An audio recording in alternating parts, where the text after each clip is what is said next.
اگلا سوال ہے، شبان المعظم 1440 ہجری کا دوسرا عشرہ شروع ہو چکا ہے۔ کل 15 شبان کی رات کو ہونے والی شب برات سے متعلق احادیث کو تو آپ ضعیف بلکہ موضوع تک سمجھتے ہیں، جبکہ دوسری طرف آپ آج 15 شبان کے روزے کے بھی قائل ہیں۔ جب 15 شبان کی رات کی وہ فضیلت ہی ثابت نہیں تو 15 شبان کا روزہ کہاں سے ثابت ہو گیا؟ وہ یہ دو الگ باتیں ہیں میرے بھائی، ان کو کمپیئر نہ کریں۔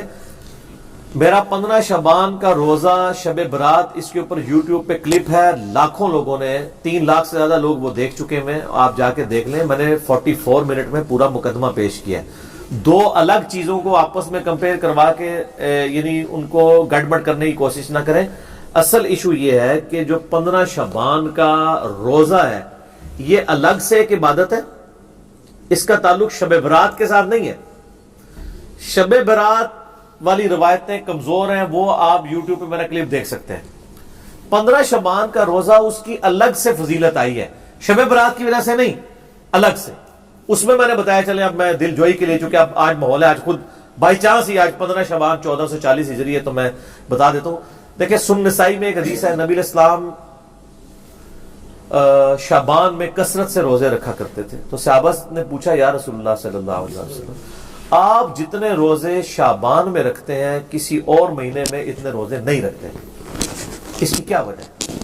آپ صلی اللہ علیہ وآلہ وسلم نے فرمایا کہ یہ وہ مہینہ ہے کہ جس مہینے میں نامہ اعمال اللہ تعالیٰ کے حضور پیش ہوتے ہیں، اور میری یہ خواہش ہے کہ جب میرا نامہ اعمال اللہ کے حضور پیش ہو تو میں اس وقت روزے کی حالت میں ہوں۔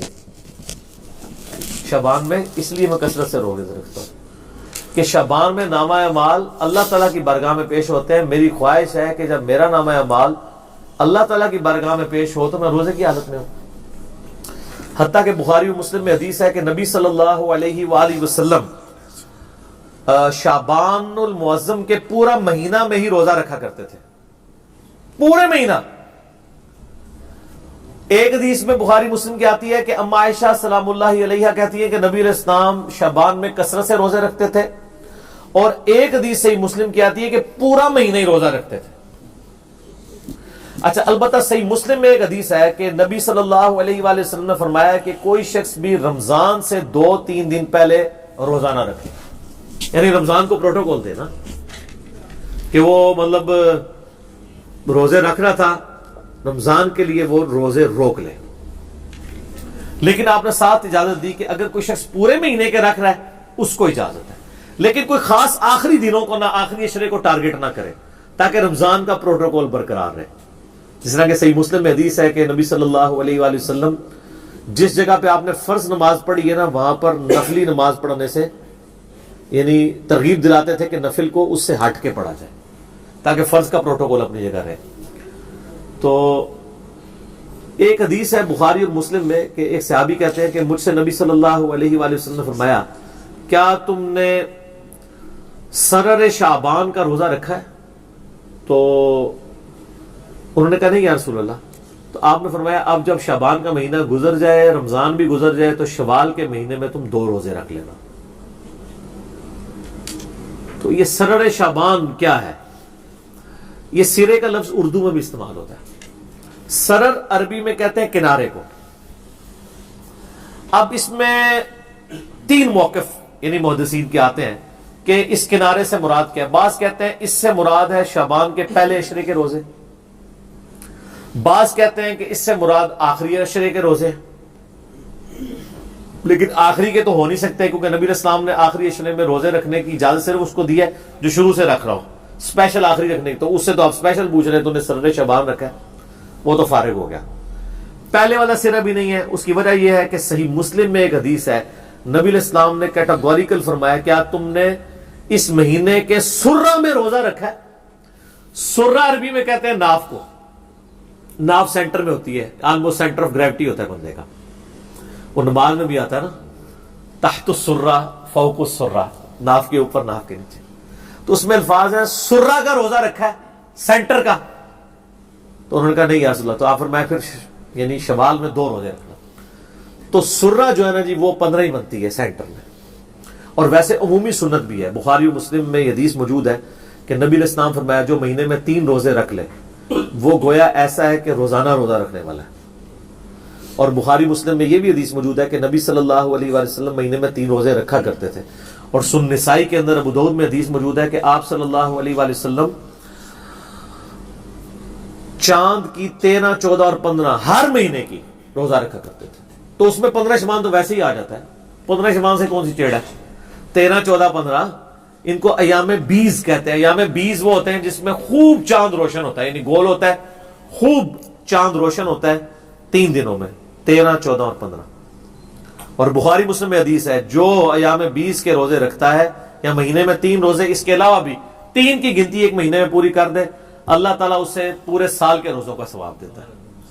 اور اس سے بھی آسان میرے جیسے لوگوں کے لیے وہ صحیح مسلم میں حدیث ہے، ابو داؤد میں، ترمذی میں، نسائی میں، ابن ماجہ میں، یہ 6 اہل سنن کی کتابوں میں بخاری کو چھوڑ کے باقی 5 کتابوں میں حدیث ہے جس نے رمضان کے مہینے کے روزے سارے رکھے اس کے بعد شوال کے 6 روزے رکھ لیے اسے پورے سال کے روزوں کا ثواب. کتنا آسان ہے.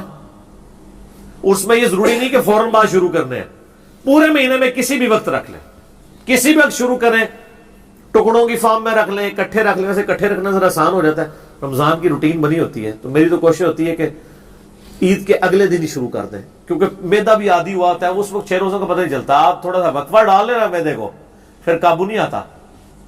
تو یہ 6 روزے رکھ کے پورے سال کے روزے اور پوری زندگی کے روزے ہو گئے، ہر سال رکھتے ہیں.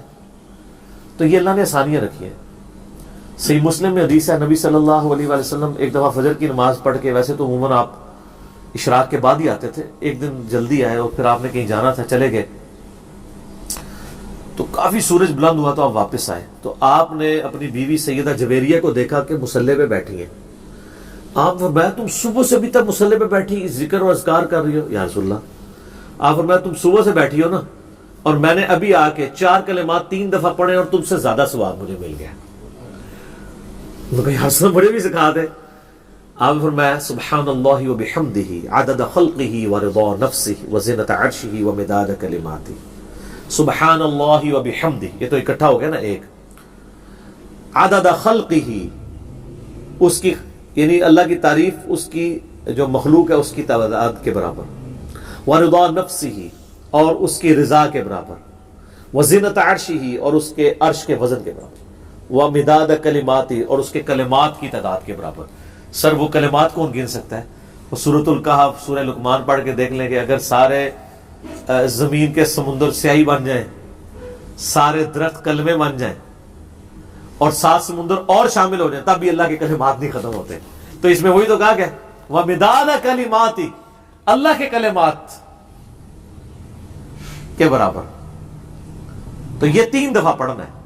ہم نے صبح شام کے اذکار میں ڈالا ہوا ہے تو آپ کو وہ ثواب مل جائے گا. تو یعنی اس حوالے سے 15 شعبان کا روزہ ہے. اس کو شبرات کا روزے سے نہ اٹیچ کریں، وہ میرا آپ کلپ دیکھ لیں. 15 شعبان کا روزہ، شب برات، تو انشاءاللہ آپ کے سامنے حقائق کھل کے سامنے آ جائیں گے انشاءاللہ تعالی. ٹھیک ہو گیا؟